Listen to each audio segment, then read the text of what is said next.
Sinkhole forms near Walt Disney World. Have the Disney Catacombs been found? Authorities are assessing a sinkhole in the median of Interstate 4, near Walt Disney World.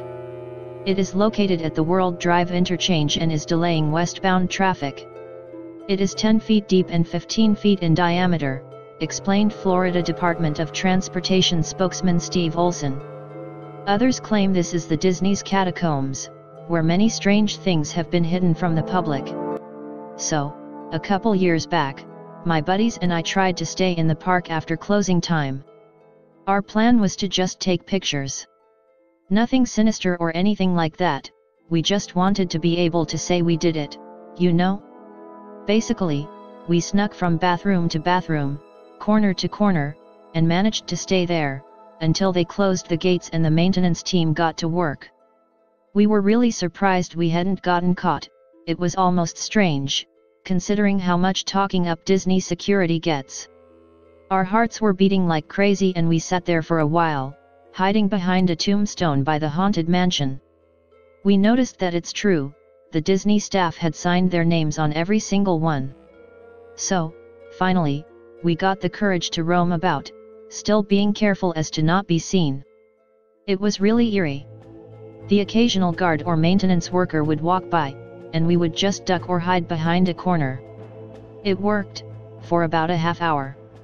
Of course, we couldn't keep this up for long, and yet, they caught us. I mean, give us props for even attempting and succeeding, but that's not where the story ends. So the first thing we said when they caught us was, "Are you going to take us down to the dungeon?" And we laughed. The security guard chuckled, too, so the mood wasn't too dreary. He told us we weren't the first people to try to sneak in after hours, but he wanted to know how we did it. We explained the situation, and he actually laughed and said that wasn't a bad plan. He told us he had to take us to the Disney jail to be further interrogated, which we thought was odd, but we figured from the beginning that if we had gotten caught, they'd take us down there. It might have been our plan all along. Maybe we wanted to see the Disney Catacombs more than we wanted to be in the park after hours.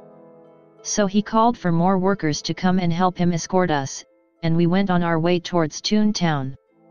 Then they took us down in this elevator. Right into hell. The first thing we noticed was how expensive looking the elevator was. I don't know if that makes sense, but it's hard to explain. It was like a stainless steel interior, with mirrors all around, and the floor was this tacky red carpeting. But it looked expensive. There were only 2 buttons in this elevator, not counting the emergency buttons. One said up, the other said down. I had forgotten to mention they never handcuffed us or zip-tied our hands. They just kind of walked beside us, expecting we'd follow. Not that we would have tried to make a run for it. I mean, these people seemed decent. Like, how were we supposed to know what was going to happen? The elevator stopped and we started walking down this perfectly shining, bleach-smelling corridor. There were no doors on either side, it was just a plain, empty corridor. We walked for what seemed like an eternity, and no one was talking any longer. It was me, my friends, the security guard, and 2 other maintenance workers. Finally, we reached a heavy metal door that had a security code and card reader. One worker put his card in, the other typed a code on the keypad. I watched the code he typed in, 121,566. I only remember it, because I found out later what its significance was, and it makes me laugh, looking back. Strange. It's strange that I could laugh, looking back. They led me and my friends into another corridor. This one had doors down the hallway walls. Each door had a little plexiglass square, a 10x10 inch window, at the top right corner. Looked sort of like a psyche ward, to be honest. Not so much like a jail. He led us to room 1901, and inside was a single desk, with, surprisingly, 3 chairs for me and each of my friends. Then they left us in there alone, closing the door on the way out. We sat in the chairs like obedient little children and waited for them to return, but they never did. 2 hours went by, and no one came back for us.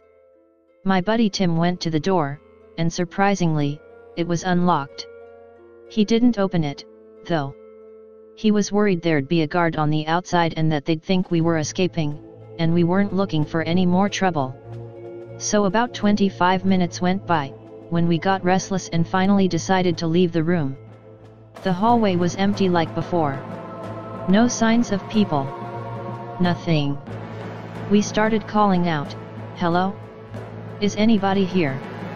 No one answered our calls. Catacombs. We noticed surveillance cameras were placed above every door, and we got to wondering if there was any living soul in this place at all. We should have left right then and there, but then again, whoever does the right thing in these kinds of situations?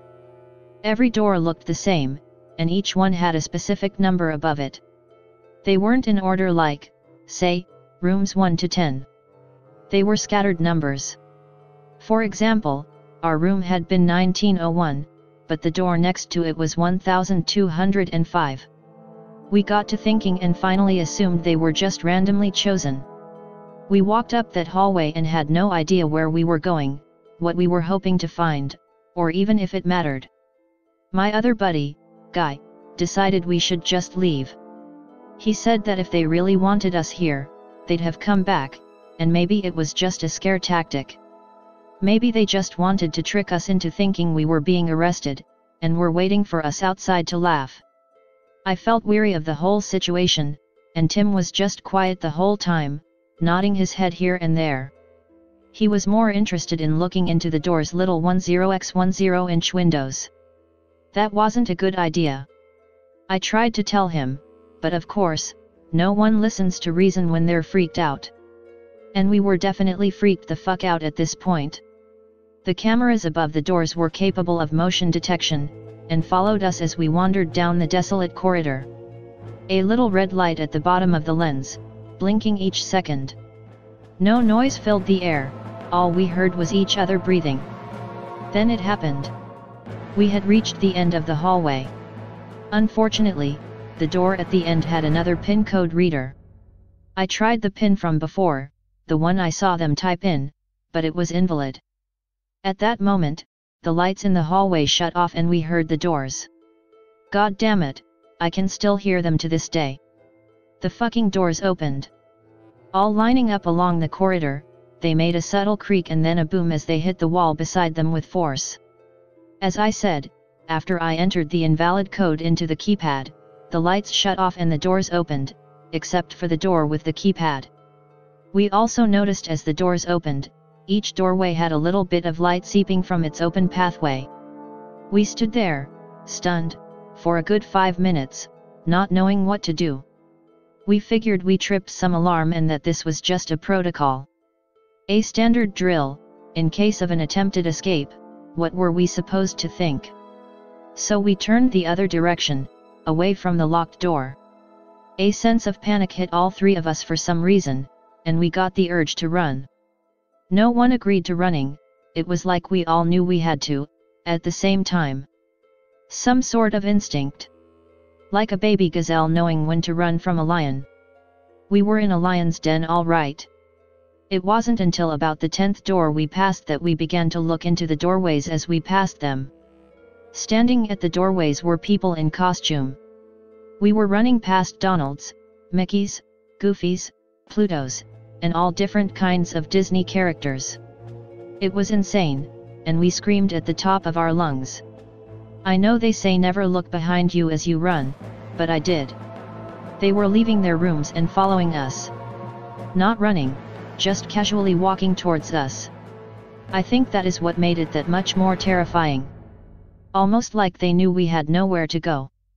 Now, I don't know if it was all in my head, just from sheer panic and fear of the moment, but I swear, I could swear on my mother's life, I heard It's a Small World playing over an intercom. I have a fear of dolls, and the ride always gave me the creeps my whole life. Now I could see them, the little robotic dolls, standing in the doorways as we passed. Still following were the costumed characters. The dolls weren't chasing us, thank God. I would have died from a heart attack if I had seen the dolls following suit, but they didn't. It didn't make the situation all that better.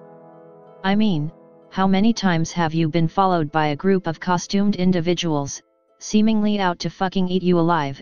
At least that's what I told myself to keep myself moving. Stopping meant being devoured by fucking Donald Duck. I don't know about you, but I don't want to go out like that. Tim was crying, Guy was sweating and breathing heavily, and I just kept turning my head to see if we were being followed, and of course, we were. I'm not sure how many doors we had passed at this point, or if there really were different characters at each door, but I knew that this hallway had to end at some point and we were getting the fuck out of this place pronto. Easier said than done. I looked back after another minute or two of running, and noticed there was nothing behind us anymore that we could see.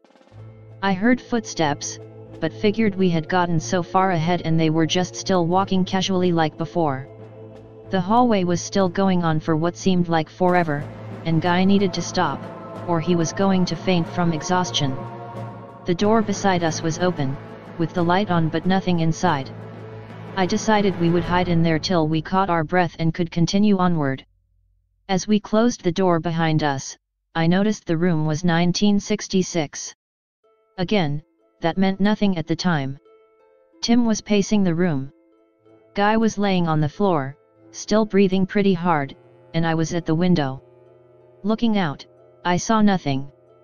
No more music, no nothing. It was dark out and hard to tell for sure, but I figured I would have seen figures, shadows, or something. Still, I kept watch. After 15 minutes or so, Guy said he was good to go. Tim was the only one smart enough to pull out his new Rosra cell phone. No signal, of course. He opened the door subtly, quietly, but heard no footsteps. Nothing was following us anymore, but we weren't taking chances. We got back to running. It only took us another 7 minutes to reach the door, give or take. It had no keypad, and it was open. We entered the corridor from before, and thank God, there were no doors. We ran for the elevator and got in. Pushed the up button and stood there, looking at each other, dumbfounded as to what had just happened. None of us spoke.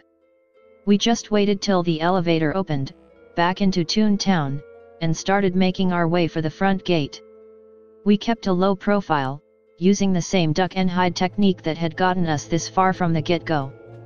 Maintenance workers and security guards were still about, but we couldn't take any more chances. Finally, Tim lost it and took off in a sprint. I couldn't imagine what had set him off, until I looked and saw that everyone in the park just stood there, staring at us with blank faces. We heard a voice over the intercom explaining that 3 fugitives had escaped from captivity and needed to be escorted back into the jails below. We booked it, catching up to Tim. Costumed characters appeared from the shadows, workers and guards chasing after us. Everyone was sprinting for us. I couldn't see well, but I imagined drool dripping from their jowls. They wanted us back down there. We had escaped, and they were pissed. The gate was just up ahead. The creepiest thing about it all was that besides the voice over the intercom, the park was dead silent. No chat from the workers could be heard, even now, as we were running for what we assumed was our lives. From the characters, the workers, the guards, no one bothered to shout after us, no one yelled, no one said, "Stop." Nothing. Just footsteps and the occasional cough from Guy. As we made it past the park's front gate, we didn't stop until we got to the parking lot. Our car was gone, and we were left scratching our heads. We continued running down the road, which went on for miles, stopping occasionally for us to catch our breath. We made it to a little corner store, where Tim used his cell to call a taxi cab. When it finally arrived, we took the cab back to the hotel we were staying at, paid the fare, and went up to our rooms. In the end, the next day, we got a call from the hotel's front desk, so we headed downstairs. There were officers waiting for us. They said our car had been impounded and we needed to pay the fine. They didn't ask us any other questions, and we didn't bother telling the police anything that happened. Even now, on this random board, people who don't have a reason to disbelieve me, don't believe me, so how could an officer of the law be expected to? We didn't bother. We simply paid the fine and drove home. We didn't talk about what happened, the whole drive back. It wasn't until a couple weeks later that I got myself to search up the numbers. Curiosity, I guess. As you all know, Walt Disney was born December 5, 1901. The room we were in was 1901, and the door next to it was 1205. Also, he died December 15, 1966, which was the key code the worker had put in to lead us into the main corridor. What a strange coincidence, I decided. Whether any of that was real at all, I couldn't tell you. Maybe our imaginations ran wild. We were tired. It was around 1 a.m. when we made our escape. So, it's plausible that's the answer. I'll never forget it, though. And I haven't been back since. Stay paranoid, my friends.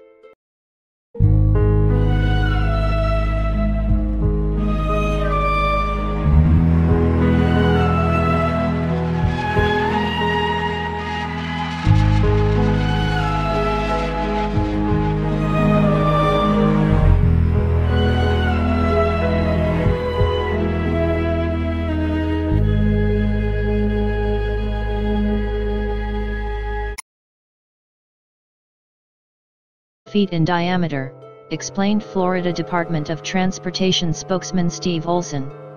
Others claim this is the Disney's Catacombs, where many strange things have been hidden from the public. So, a couple years back, my buddies and I tried to stay in the park after closing time. Our plan was to just take pictures. Nothing sinister or anything like that, we just wanted to be able to say we did it, you know? Basically, we snuck from bathroom to bathroom, corner to corner, and managed to stay there, until they closed the gates and the maintenance team got to work. We were really surprised we hadn't gotten caught. It was almost strange, considering how much talking up Disney security gets. Our hearts were beating like crazy and we sat there for a while, hiding behind a tombstone by the haunted mansion. We noticed that it's true, the Disney staff had signed their names on every single one. So,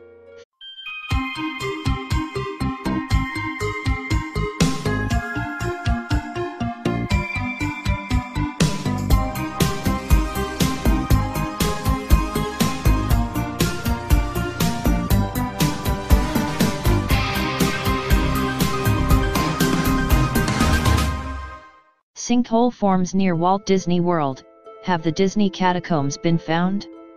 Authorities are assessing a sinkhole in the median of Interstate 4, near Walt Disney World. It is located at the World Drive interchange and is delaying westbound traffic. It is 10 feet deep and 15